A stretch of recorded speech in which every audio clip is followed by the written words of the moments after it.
Now we're going to talk about soundproofing your space. One of the most important considerations when building a studio is keeping your noise in and the outside world's noise out.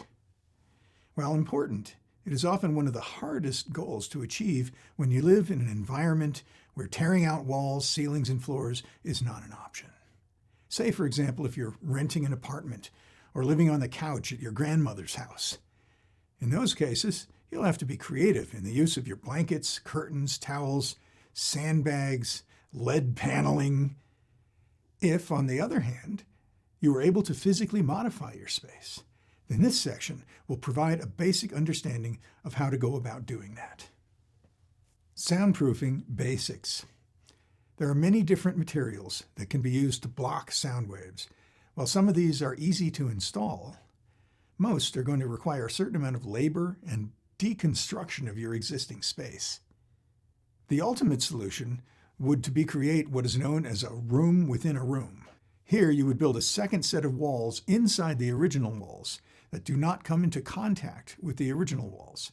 Special channel construction decouples the walls, and this provides a second layer of sound insulation with a pocket of air in between. Air in this context is a great absorber of sound. Next, you would create a second floor above the existing floor that again does not touch the original floor. Cork and rubber underlayment decouples the two floors. This is known as a floating floor and eliminates sound coming up from below and from someone below having to listen to your subwoofer as it shakes their cocktail glasses. Of course, if you're in a basement, then a floating floor is totally unnecessary. And the same is kind of true for your ceiling. However, if you're in an attic and you live near an airport, you still might want to consider a dropped ceiling. Let's talk about insulation. If you have the ability to remove the drywall from an existing wall, or if you're planning to build a second wall, you will have access to the cavity separating the drywall on either side. And this is where the studs reside. It's a very private club. This is also where your insulation will be located. Stuffing enough insulation into the cavity should greatly limit the sound waves trying to travel through. It's a great sound barrier. There are, however, different types of insulation material that provide different levels of soundproofing. These can be broken out into two categories: loose fill insulation and mountable or rigid soundproofing materials. The loose fill options are fiberglass insulation, which consists of fine glass fibers and is the most popular type of sound insulation. It is the least effective sound insulator, but is popular because it comes in pre-rolled bats, which can easily be installed. It's not organic, and as such does not recycle well. Cellulose insulation, made from recycled paper that is sprayed with a fire-resistant chemical. Because it is densely packed paper, it has slightly better sound absorption than fiberglass. It is also more recyclable than fiberglass. Unfortunately, there are two downsides. It is susceptible to bug infestation and must be treated for that prior to installation. Second, it comes as loose fill and must be blown in using special equipment to distribute the material evenly.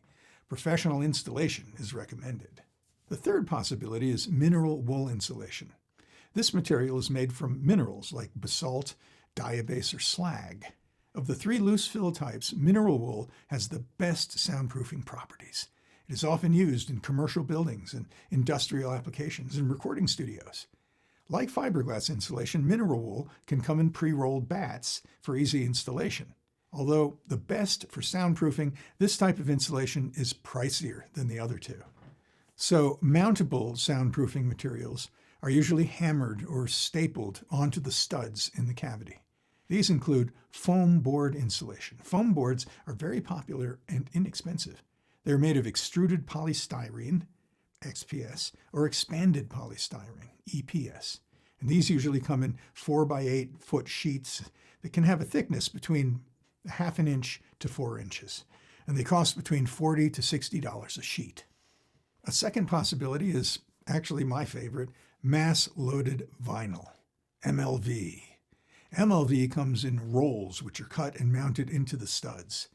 The material is very heavy and usually needs to be handled by two people. And the price for MLV averages around $100 per 4-foot by 25-foot roll, but it is the best for guaranteeing soundproofing.